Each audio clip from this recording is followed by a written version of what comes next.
1965 और 71 के बाद पाकिस्तान और इंडिया एक बार फिर जंग के मैदान में आमने सामने। Indian forces launched what they called Operation Sindoor. After that, the attacks were expanded to other north and western cities. 7 मई 2025 इंडिया ने पाकिस्तान के ऊपर मिसाइल्स फेंके explode और फिर कुछ ही घंटों बाद पाकिस्तान ने भी उसका मुंह तोड़ जवाब दिया।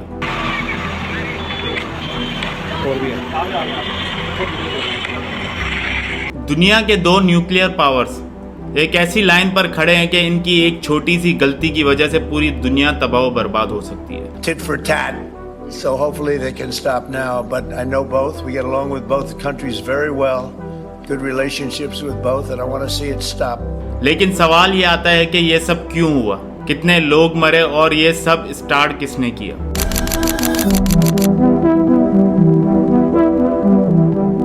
22 अप्रैल 2025 जम्मू कश्मीर में एक खौफनाक टेररिस्ट अटैक होता है। 5 लोग असले के साथ आते हैं और लोगों से उनका मजहब पूछते हैं और जो भी उनमें से हिंदू होता है उन्हें मार दिया जाता है। मगर मरने वालों में एक मुसलमान और एक क्रिश्चियन भी था। टोटल 26 लोग मारे जाते हैं इस वाकये में, जिनमें 17 लोग जख्मी भी होते हैं। अटैकर्स ने M4 कार्बाइन्स और इनक्रिप्टेड कम्युनिकेशन गियर्स का इस्तेमाल किया। TRF द रेजिस्टेंस फ्रंट ने इस हमले की जिम्मेदारी कबूल की, मगर इंडिया ने इस हमले का पूरा जिम्मेदार पाकिस्तान को ठहराया। Just asking whether there are plans afoot at this point, which include retaliatory strike.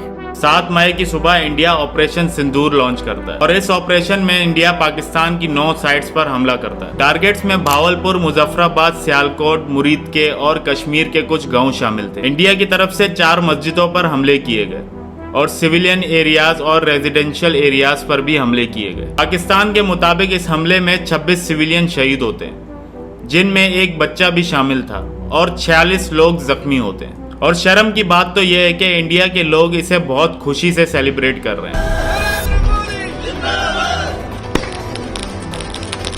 India के हमले के चंद घंटों के बाद पाकिस्तान ने जवाब में मल्टीपल इंडियन फाइटर जेट्स को शूट डाउन किया। पाकिस्तान के मुताबिक उन्होंने 5 इंडियन जेट्स को गिराया, जिनमें से 3 रफेल थे, एक Su-30 MKI और एक MiG-29 को गिराया। और इस हमले में इंडियन ब्रिगेडियर हेडक्वार्टर को भी निशाना बनाया गया। और अगर ये कॉन्फ्लिक्ट फुल स्केल वॉर में तब्दील होता है और दोनों की मिलिट्री कैपेबिलिटीज को देखा जाए तो कुछ इस तरह है। इंडिया की फौज की तादाद 14 लाख से ज्यादा है और वहीं पाकिस्तान की फौज की तादाद तकरीबन 6.5 लाख है। तो न्यूक्लियर वेपन्स इंडिया के पास 160 और पाकिस्तान के पास 170 हैं और सबमरीन इंडिया के पास 15 और पाकिस्तान के पास 8 हैं। इंडिया की पॉलिसी में ये पहले इस्तेमाल नहीं कर सकता, मगर पाकिस्तान की पॉलिसी में ये पहले इस्तेमाल कर सकता है। और इस कॉन्फ्लिक्ट के बाद दोनों मुल्कों की स्टॉक मार्केट में भी डिक्लाइन देखा गया। इस हमले के नतीजे में दोनों मुल्कों के लोगों ने रीलोकेशन शुरू कर दी। पंजाब और राजस्थान बॉर्डर एरियाज में इवैक्यूएशन ऑर्डर दिए गए और पाकिस्तान ने अपनी एयर स्पेस क्लोज कर दी और इंटरनेशनल फ्लाइट्स को रीरूट करना पड़ा।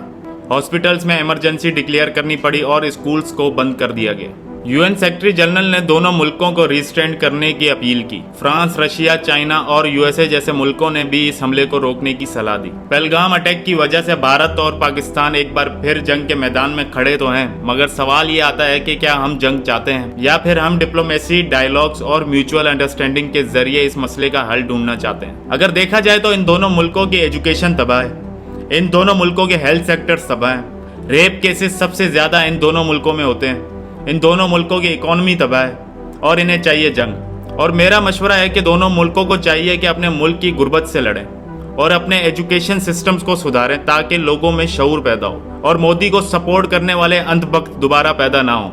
मसला कश्मीर का हो या टेररिज्म का, जंग कभी भी सॉल्यूशन नहीं होती। और अगर इंडिया फिर भी समझता है कि हमारी फौज की तादाद ज्यादा है और हम पाकिस्तान के मुसलमानों को जंग में हरा सकते हैं, तो यह उनकी भूल है। और अगर तारीख देखी जाए तो मुसलमानों ने हमेशा वही जंगें जीती हैं जिसमें मुसलमानों की तादाद कम और काफिरों की तादाद ज्यादा थी।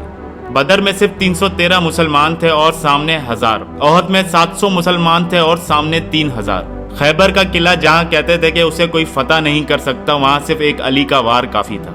और सबसे बड़ी मिसाल करबला।